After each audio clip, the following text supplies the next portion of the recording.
warahmatullahi wabarakatuh. Halo sahabat Warna Edu.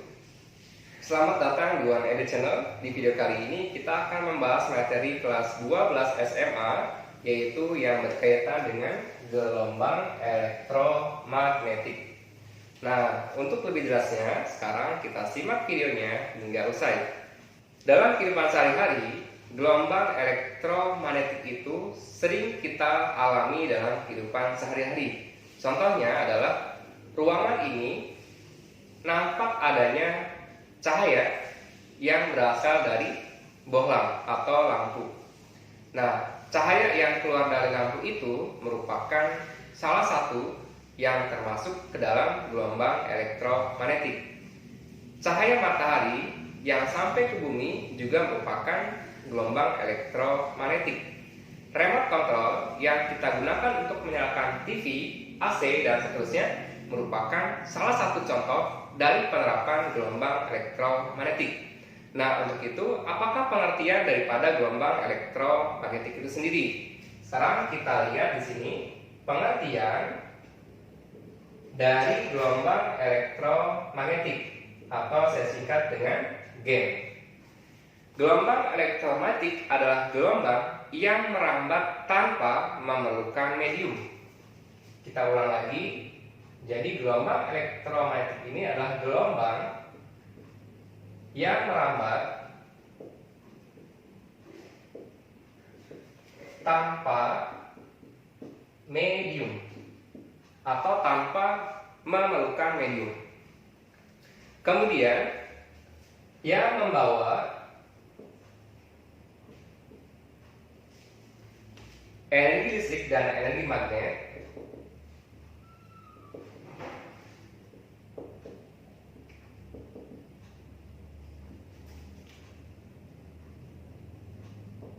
secara bersamaan.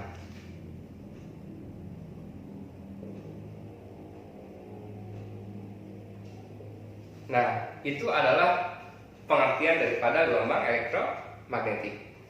Gelombang elektromagnetik ini mempunyai bentuk atau pola gelombangnya. Karena gelombang ini membawa energi listrik dan energi magnet secara bersamaan, maka pola gelombang yang terbentuk pada gambar, bagian yang vertikal kita kasih simbolnya adalah E. E artinya adalah medan listrik. Jadi yang bagian vertikal ini medan listriknya. Maka gambar gelombangnya seperti ini. Nah, jadi ini adalah merupakan perambatan arah dari medan listrik. Arahnya vertikal. Sedangkan bagian yang memotong atau bagian yang horizontalnya merupakan simbol dari B dalam satuan Tesla.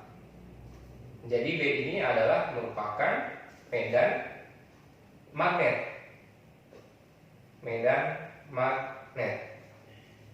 Bagian horizontal kita buat polanya, jangan lupa seperti ini. Ini antara E dan B saling tegak lurus. Gambarnya seadanya. Nah, seperti ini. Jadi ini bagian yang horizontal. Yang horizontal merupakan arah dari medan magnetnya. Jadi bentuk polanya seperti ini. Ini adalah arah medan listrik. Kemudian medan magnetnya seperti ini. Jadi saling tegak lurus. Nah, ini merupakan pola dari gelombang elektromagnetik. Sifat dari gelombang elektromagnetik. Nah, perlu diketahui bahwa sifat dari gelombang elektromagnetik ini yang pertama adalah gelombang elektromagnetik memiliki kecepatan di ruang hampa sebesar 3 × 10⁸ meter per sekon. Jadi kecepatan di ruang hampa udara ya, besarnya sebesar 3 × 10⁸ meter per sekon, atau sama dengan 300 juta meter per sekon. Jadi sangat cepat dia melesat.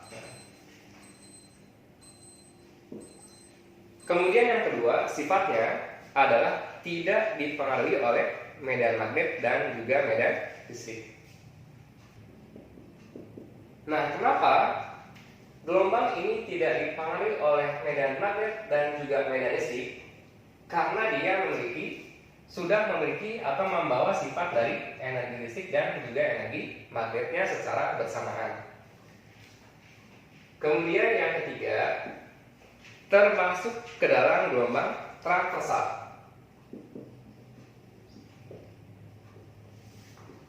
Gelombang transversal adalah gelombang yang arah rambatnya tegak lurus dengan arah getarnya.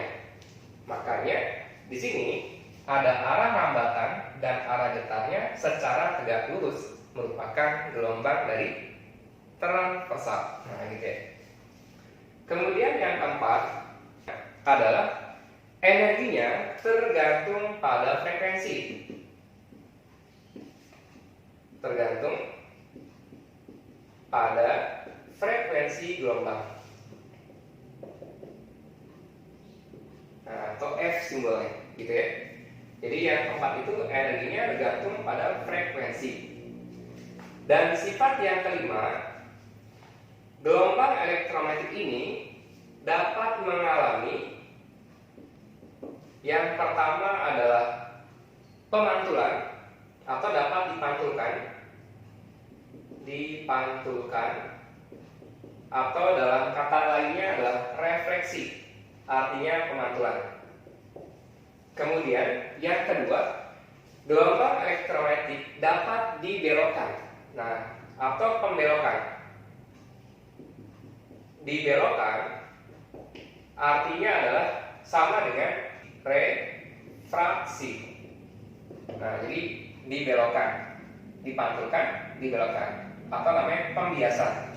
Refraksi atau pembiasan. Nah, kemudian yang ketiga, dapat mengalami penguraian atau dapat diuraikan, atau nama lainnya adalah dispersi, diuraikan. Kemudian dapat digabungkan, penggabungan cahaya, atau nama lainnya adalah interferensi. Nah, jadi dapat digabungkan. Dua cahaya yang digabungkan akan menghasilkan pola interferensi. Kemudian yang berikutnya adalah dapat dilenturkan. Nah, pelenturan cahaya atau nama lainnya adalah difraksi. Pelenturan cahaya atau difraksi. Dan yang terakhir, bahwa gelombang elektromagnetik ini dapat mengalami polarisasi.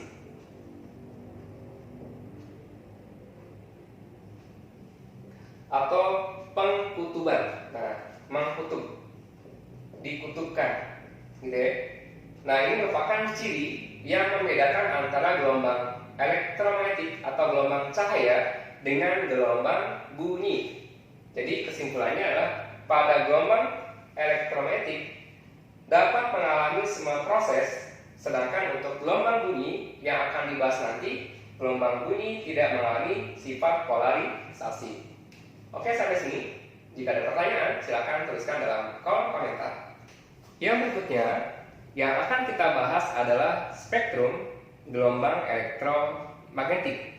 Spektrum artinya adalah pembagian dari gelombang elektromagnetik sesuai dengan frekuensi dan juga panjang gelombang.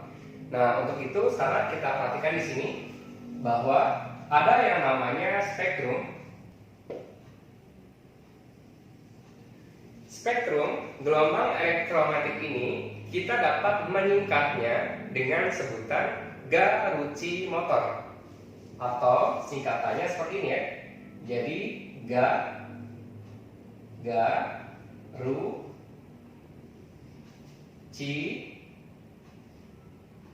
motor. Saya ulang lagi. Ga, ru, ci, motor. Artinya huruf ga menyatakan gelombang dari gamma atau sinar gamma. Kemudian R menyatakan ronsen atau X-ray. Nah, X-ray atau sinar X. Sedangkan U merupakan ultraviolet atau UV. Sedangkan C merupakan cahaya tampak. Cahaya tampak merupakan cahaya yang dapat terlihat langsung oleh mata. Warna-warna pelangi merupakan cahaya tampak. Kemudian di sini adalah inframerah. Dan M-nya menyatakan microwave atau namanya gelombang mikro. Sedangkan T merupakan gelombang TV dan R menyatakan gelombang radio. Nah, ini merupakan spektrum dari gelombang elektromagnetik. Kita hafalkan bersama-sama. Ga, gamma, R, ronsen, U, ultraviolet, C, cahaya tampak, I, inframerah, M, mikro, T, TV, R, radio. Nah, sekarang kita perhatikan panahnya.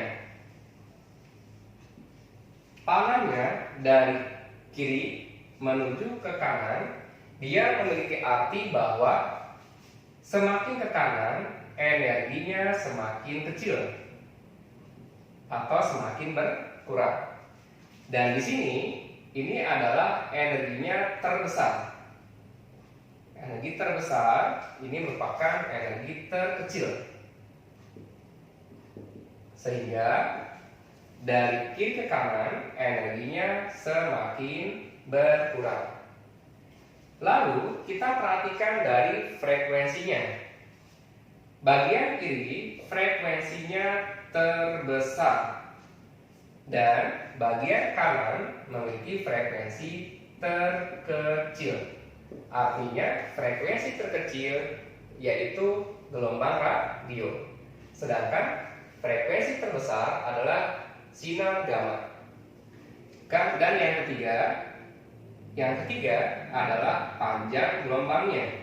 Panjang gelombang yang sebelah kiri nilainya terkecil atau terpendek, sedangkan yang bagian kanan panjang gelombangnya adalah terpanjang. Jadi kesimpulannya, dari kiri ke kanan frekuensinya semakin besar, panjang gelombangnya semakin kecil. Nah, sampai sini kira-kira. Di antara spektrum ini akan saya jabarkan. Yang pertama adalah kita mulai dari gelombang radio.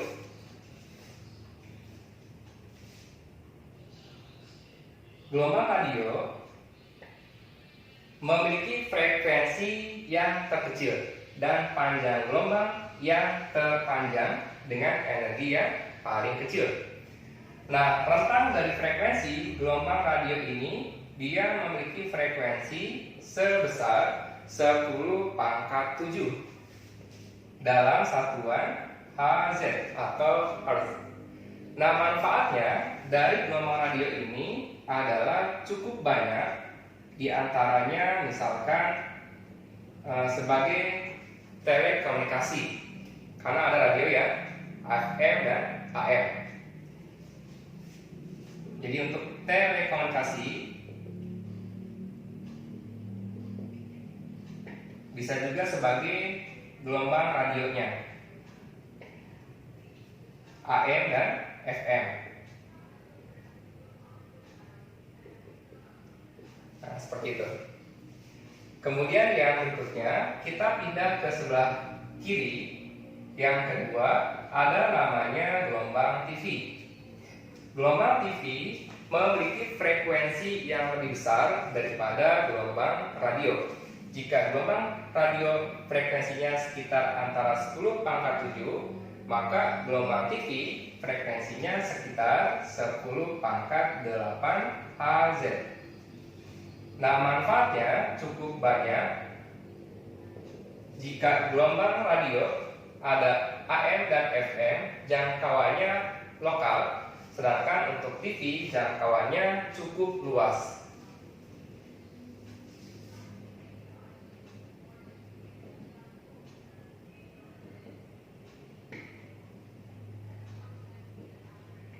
Nah, kemudian kita pindah ke sebelah kirinya lagi. Yang ketiga, ada namanya gelombang mikro atau namanya radar. Mikro atau radar, biasa disebut dengan radar atau gelombang radar. Nah, frekuensinya pada gelombang radar ini dia memiliki frekuensi sebesar 10 pangkat 9 hingga 10 pangkat 11 Hz. Jadi rentang antara 10 pangkat 9 sampai 10 pangkat 11 Hz itu merupakan frekuensi dari gelombang mikro atau gelombang radar. Nah, manfaatnya cukup banyak. Yang pertama dalam bidang yang ada di rumah tangga, yaitu sebagai pemanas masakan.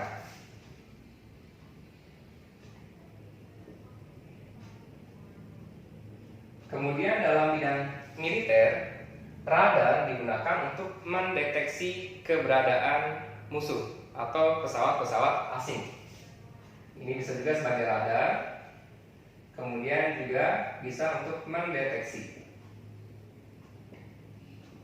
benda atau pesawat pesawat asing yang masuk ke teritorial wilayah negara tertentu. Kemudian yang keempat, di sini ada inframerah, infrared atau inframerah.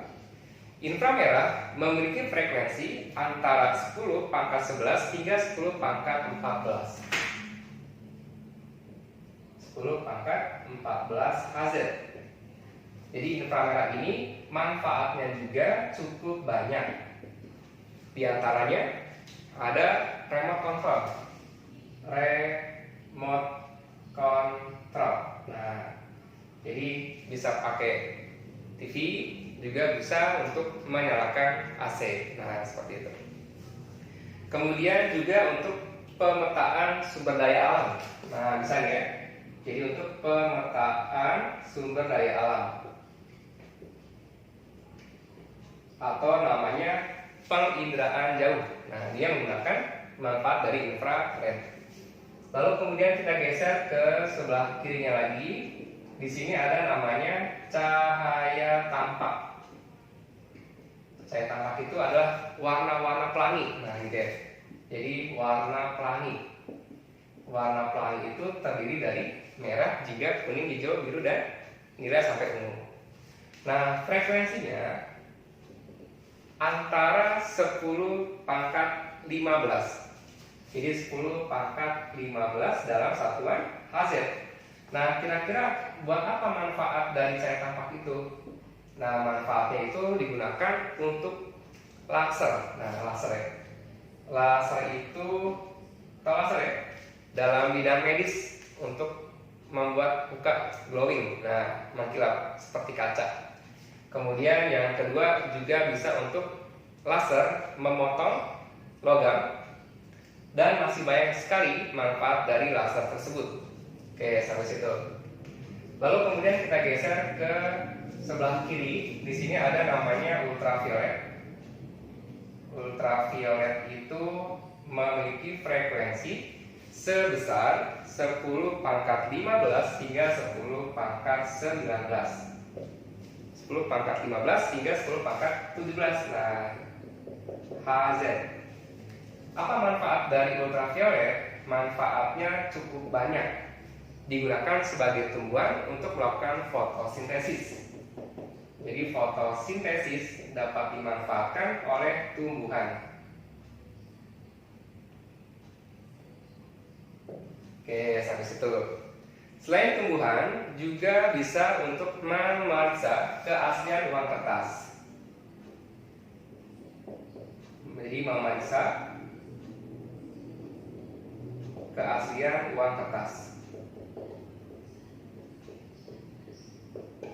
Nah, untuk pihak perbankan cukup banyak manfaatnya. Kemudian juga untuk membunuh kuman. Nah, bisa ya, membunuh kuman supaya steril. Kemudian yang berikutnya, kita pindah ke sebelah kiri. Di sini ada namanya ronsen. Ronsen itu adalah sinar X atau X-ray. X-ray memiliki frekuensi yaitu sekitar 10 pangkat 18. 10 pangkat 18 Hz. Jadi cukup tinggi sekali. Nah, manfaatnya biasanya digunakan untuk bidang medis, untuk memfoto organ-organ tertentu. Ini memfoto ya, organ dalam tubuh seperti tulang, jantung, dan seterusnya, atau bagian-bagian yang dalam. Kemudian sinar X juga dapat mendeteksi keretakan pada logam. Mendeteksi keretakan logam. Nah, juga bisa untuk dimanfaatkan pada bandara-bandara ya. Jadi kalau misalkan kita masuk bandara, maka barangnya ditaruh tuh di tempat yang jalan itu, kemudian nanti dipoto. Ada apa di situ? Nah, nanti kelihatan semua. Jadi sinar X itu dimanfaatkan untuk menentukan atau mengecek, memeriksa barang-barang yang ada di bandara. Jadi memeriksa barang di bandara. Nah, untuk supaya keamanan. Ya, gitu. Kemudian yang terakhir adalah sinar gamma. Gamma itu memiliki frekuensi paling besar di antara gelombang elektromagnetik. Nah, berapa frekuensinya? Jadi frekuensinya sekitar 10 pangkat 19 hingga 10 pangkat 22 Hz. Jadi cukup besar sekali. Dan manfaatnya juga cukup banyak. Dengan energi yang besar itu, manfaatnya cukup banyak dalam bidang kedokteran untuk mensterilisasi. Jadi sterilisasi alat-alat rumah sakit.